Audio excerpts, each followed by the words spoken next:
Good morning, everybody. It is Sunday morning, early here in Maine. Well, I guess it's early everywhere in the United States. Um, I am doing my clearing the bases episode. I do this every Sunday, except next Sunday when I will be traveling back from the National. Uh, just covering all the news that I found interesting in the past week that didn't quite rise to the level of its own video, or that it didn't have time to make my own video. Remember, tonight at 7 p.m., I have a Whatnot live stream where I'm selling off, I don't know, 30 or 35 vintage cards. If we go in here, I can just kind of scroll through what I'm selling. I've got some 1950 Bowman, 51 tops Warren Spahn, 58 tops Frank Robinson. Uh, let's see, 59 tops Willie Mays Catch, 61 Koufax, 61 Willie Mays, a bunch of 62 post serial, including Hank Aaron, 62 tops Hank Aaron, 64 Koufax. There's some good stuff in here, guys. Bob Gibson. This is all Hall of Famers. Go in, click on the link in the description to this video. You get $15 off your first purchase if you're brand new to Whatnot. And you click my link, sign up that way, and then make sure you bookmark my stream for tonight, 7 p.m. Eastern time. All right. Clearing the Bases is sponsored by Iron Guard Supplies. You can go to ironguardsupplies.com, enter in JunkWax20 for 20% off, and buy all kinds of sports card supplies, 9-pocket card binder pages. They have penny sleeves, team bags, card sleeves, graded card sleeves, top loaders of all different sizes, and semi-rigids, among other things. So ironguardsupplies.com, junkwax20 is the code. Let's jump in. Here's a story from a longtime subscriber, Brent. I've done a video about Brent, about I think, I don't remember which, oh, it was the Blacklist, Ricky Henderson. He sent me this Ricky Henderson eBay auction for the 1977 Frank Chong A's minor league team set. You can see it's really nice condition. It's been in the binder for probably 35 years, 45 years. It's off center a little bit. Current bid is at $3,600. So why is that? Well, the population is only 38 in PSA. Now, of course, this is raw, but you know that's going to grade really nicely.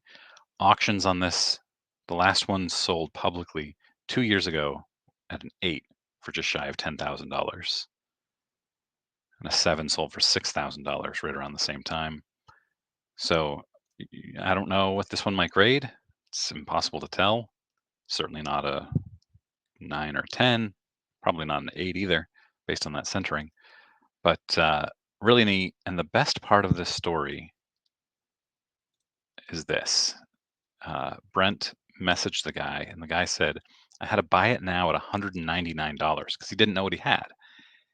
And he's very grateful that the first person actually bid on it, eliminating that buy it now. Imagine having a card that's worth $5,000, maybe $6,000, and you sell it for 199. If somebody had seen it, had seen the buy it now, they would have jumped at it. All right. Everybody's up in arms over this. This is Fanatics is launching a live events business as it seeks to create a sports version of Comic Con. And everybody's saying, well, the National is over. I don't see it that way at all. I think either Fanatics buys out the National, which I think is unlikely, not terribly unlikely, but I think what's more likely based on them wanting to create a sports version of Comic Con is that they just create their own show. Probably maybe California, Las Vegas, something like that. Uh, and I think there's room for it. I just can't get upset over this. I can't get upset over much really, but it's puzzling why people are so upset about this. Then we have another burglary. I seem to report on these every week. Natick, Massachusetts sports memorabilia shop burglarized, more than $20,000 in collectibles stolen. Gilbert's Sports Nostalgia broke into a shop and It was Saturday evening. He went out to dinner Saturday afternoon. The police contacted him, said that it had been robbed between 3 a.m. and 11 a.m. They smashed the front glass door, and when they couldn't break down the inner door, they attempted to break in the back door. Eventually, threw a softball-sized rock through a window and entered that way. Sounds like he had decent security getting in, but nothing that alerted police that somebody had actually gotten in. And here's what the shop looked like after the break-in. Uh, Soccer ball autographed by Pele, mini football helmet signed by John Elway and John Madden, Joe Montana rookie card, Michael Jordan, LeBron James, and Steph Curry cards. Yeah, here's the broken glass. Um, Police searching for thieves who may have stolen Mickey Mantle, Babe Ruth, Roger Maris, and Lou Gehrig baseball cards, as well as other memorabilia like this Player of the Year Sid Mercer Memorial Award for Mickey Mantle. This is an interesting story. It's $50,000 in stolen sports memorabilia. The victim shipped the memorabilia from a company in the 700 block of St. Charles Avenue. I think this was in New Orleans. And then I already told that. The sports memorabilia arrived in an auction house in Dallas, Texas. The cards were gone.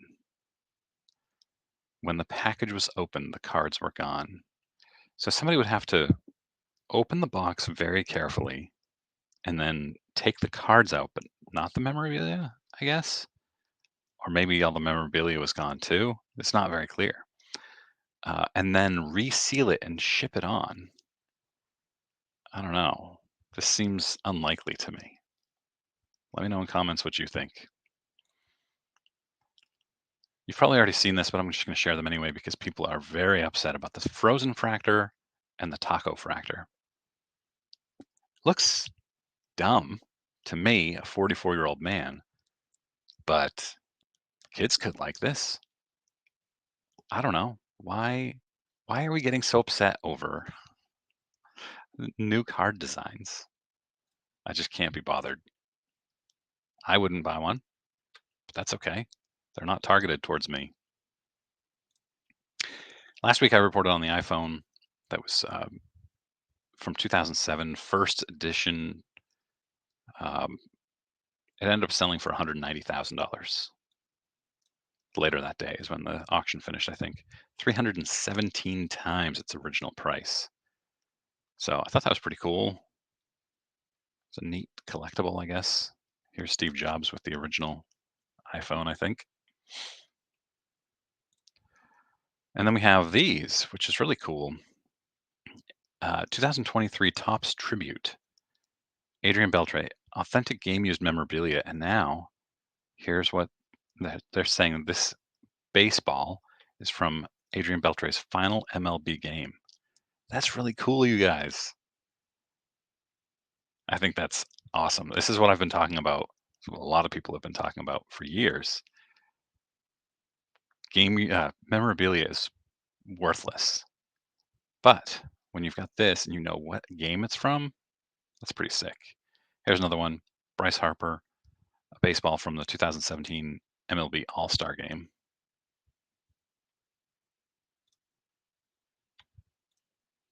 Pretty cool.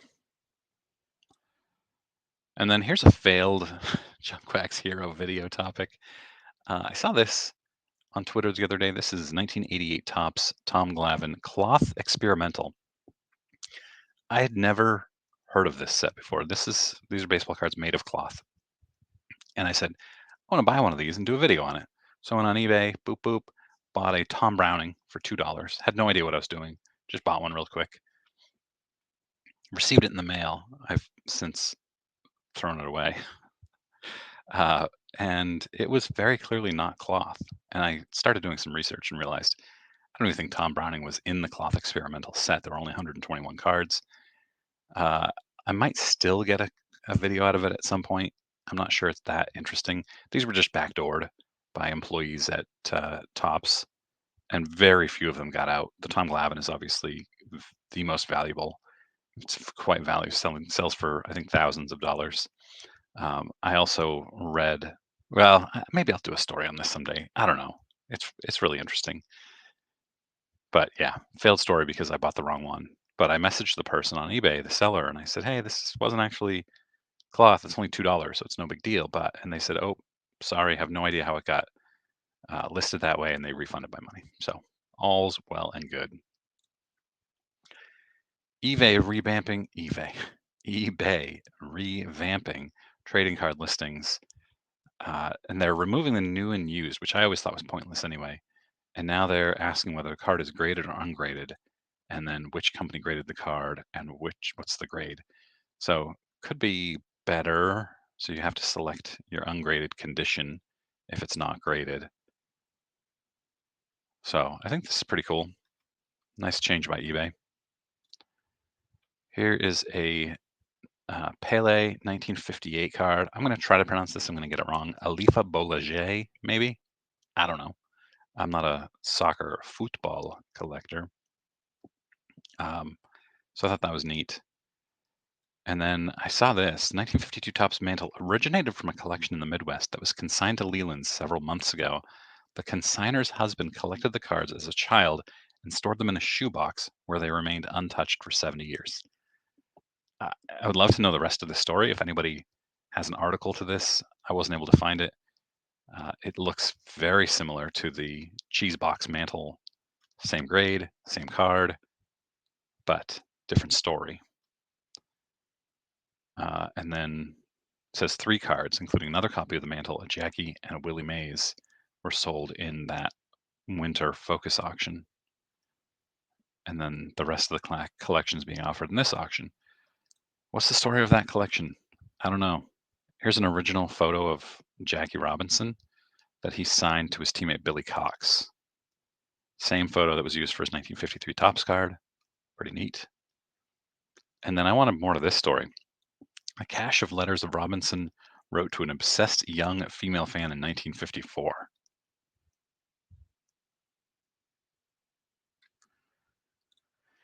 And this is a weird one here.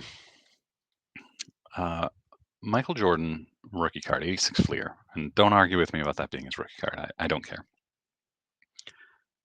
Somebody paid 34, Ed Yakic, spent $34,200 for an 86 Fleer Michael Jordan autographed rookie card.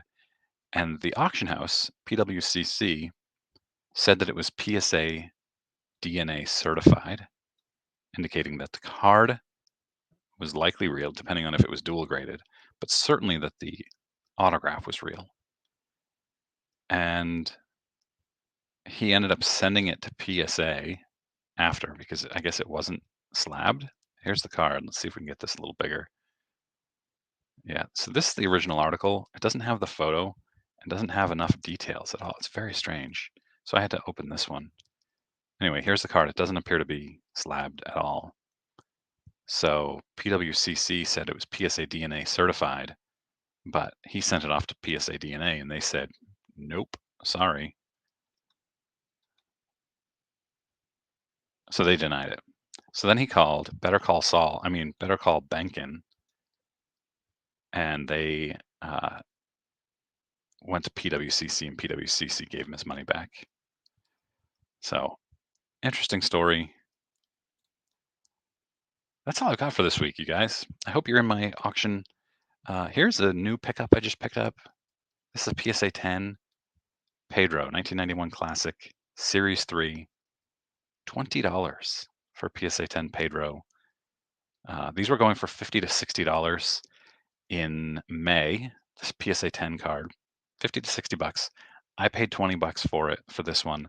My friend John just paid 26 for it. So I think we reset the market on this card. The last 5 went for like 60, I don't know, 50, 60, 50. And then mine went for 20 and John's went for 26. So I think that's resetting the market. So that both of us are chasing the Pedro Martinez prospect PSA registry set. So yeah, I'm excited for tonight's sale. I hope you guys are there. Like here's the Hank Aaron, very off center, but cool card. Hope you guys come and bid. I do have a couple of giveaways. So thank you. Hope you guys have a great Sunday.